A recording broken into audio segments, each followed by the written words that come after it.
തീർച്ചയായും നിങ്ങൾ സർവശക്തരോട് നിങ്ങളുടെ എല്ലാ പ്രാർത്ഥനകളും അർപ്പിക്കുമ്പോൾ നിങ്ങൾക്കും നിങ്ങളുടെ കുടുംബത്തിനും നമ്മുടെ നാടിനും നമുക്കെല്ലാവർക്കും ഇടയിലുള്ള സാഹോദര്യവും കൂടി നിലനിൽക്കുന്നതിന് വേണ്ടി കൂടിയിട്ടുള്ള പ്രാർത്ഥനകൾ അർപ്പിക്കണം എന്ന് ഞാൻ വിനയപൂർവ്വം അഭ്യർത്ഥിക്കുന്നു. നിങ്ങൾ അങ്ങനെ തന്നെ ചെയ്യും എന്നെനിക്ക് പൂർണ്ണമായ ഉറപ്പുണ്ട്. തീർച്ചയായിട്ടും നമ്മുടെ കേരളത്തിന് പ്രത്യേകിച്ചൊരു പാരമ്പര്യമുണ്ട്.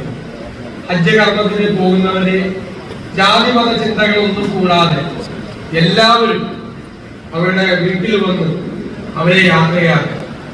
നമ്മുടെ ഇതൊരു മനസ്സിനെയും ശരീരത്തെയും നവീകരിക്കുന്നതിന് തുല്യമാണ്.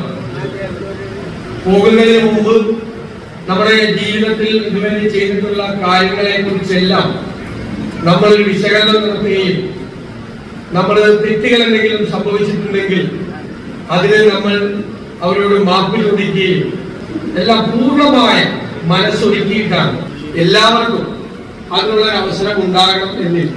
അപ്പൊ ഈ അവസരം കിട്ടിയിരിക്കുന്ന ഭാഗ്യവാന്മാരും ഭാഗ്യവതികളുമായിട്ടുള്ള ആളുകളാണ് ഇവിടെ എന്റെ മുമ്പിൽ ഇരിക്കുന്നത്.